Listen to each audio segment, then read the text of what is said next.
मित्रांनो, आज आपण मनाचे श्लोक क्रमांक 77 मधील श्री समर्थ रामदास स्वामी यांचा सुविचार व त्यामागील अर्थ आणि बोध मराठी, हिंदी आणि इंग्रजीमध्ये जाणून घेणार आहोत. करी काम निष्काम या राघवाचे, करी रूप स्वरूप सर्वा जीवांचे, करी छंद निर्द्वंद्व हे गुण गाता, हरी कीर्तनी वृत्ती विश्वास होता. अर्थ मराठी.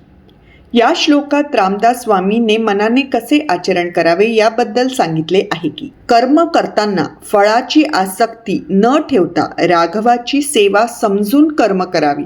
सर्व प्राणी मात्रांमध्ये श्रीरामाचे रूप पाहण्याचा प्रयत्न करावा. निर्द्वंद्व गुण अर्थात सुख दुःख, मान अपमान या पलीकडे जाण्याचा छंद बाळगावा. हरिकीर्तनात व नामस्मरणात विश्वासाने मन गुंतवल्यानेच अशी वृत्ती निर्माण होते. मित्रांनो, जेव्हा आपण निष्काम भावनेने कर्म न करता केवळ फळाची अपेक्षा ठेवून कर्म करतो, तेव्हा आपलं मन अशांत राहतं व राग, द्वेष, मत्सर, ईर्ष्या, असमाधान यासारख्या द्वैत विकारांना आपल्याला तोंड द्यावं लागतं. परंतु जेव्हा आपण निष्काम भावनेने व ईश्वराचं कार्य समजून कर्म करतो, तेव्हा आपलं मन हळूहळू शांत होऊ लागतं व आपल्या मनात सर्व प्राणी मात्रांविषयी एकत्वाची भावना निर्माण होते. अशा तऱ्हेने आपला द्वैत कडून अद्वैत कडे प्रवास सुरू होतो, ज्याकरिता ईश्वराचं नियमित नामस्मरण करणं फार गरजेचं आहे. यामुळे आपली चित्तवृत्ती व ऊर्जा शुद्ध होते व मन शांत होण्यास मदत होते. अर्थ हिंदी. इस श्लोक में रामदास स्वामी जी ने मन को कैसा आचरण करना चाहिए इसके बारे में बताया है कि कर्म करते समय फल की आसक्ति नहीं रखनी चाहिए, बल्कि कर्म को राघव की सेवा समझकर करना चाहिए. सभी जीवों में श्री राम का रूप देखने का प्रयास करना चाहिए. निर्द्वंद्व गुण यानी सुख दुख, सम्मान अपमान से परे जाने की चाह करनी चाहिए. हरिकीर्तन और नामस्मरण में मन लगाकर रखने से ही ऐसी वृत्ति तैयार होती है.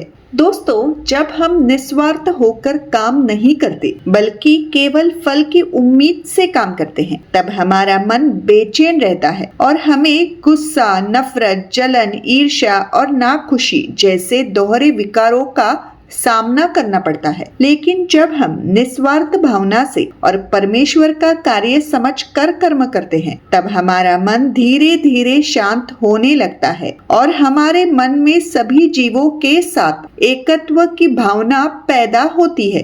इस प्रकार द्वैत से अद्वैत की ओर हमारी यात्रा आरंभ होती है, जिसके लिए नियमित रूप से भगवान का नाम जपना बहुत जरूरी है. इससे हमारी चित्त वृत्ति और ऊर्जा साफ होती है और दिमाग शांत होने में मदद मिलती है.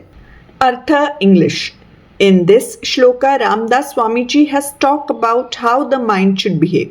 He says, while performing actions, one should not be attached to the results, but rather perform the actions considering them as service to Raghav. One should try to see the form of Lord Rama in all living beings. One should aspire to go beyond non-dual qualities, that is happiness, sorrow, honor, dishonor. Such nature is developed only by keeping the mind focused on devotional singing and chanting of God's name.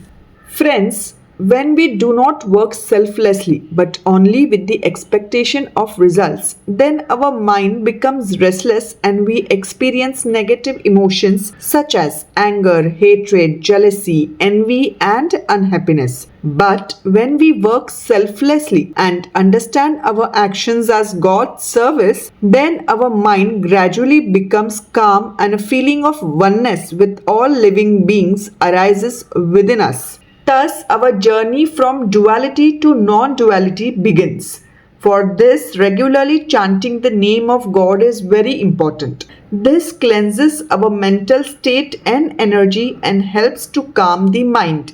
तर मित्रांनो, आजचा हा video तुम्हाला आवडला असल्यास हे संस्कार व सुविचार लोकांपर्यंत पोहोचवण्याकरिता तो नक्की शेअर करा आणि मैत्री दोस्ती कॉर्नर हे चॅनल जरूर सबस्क्राईब करा. धन्यवाद. राम कृष्ण हरी.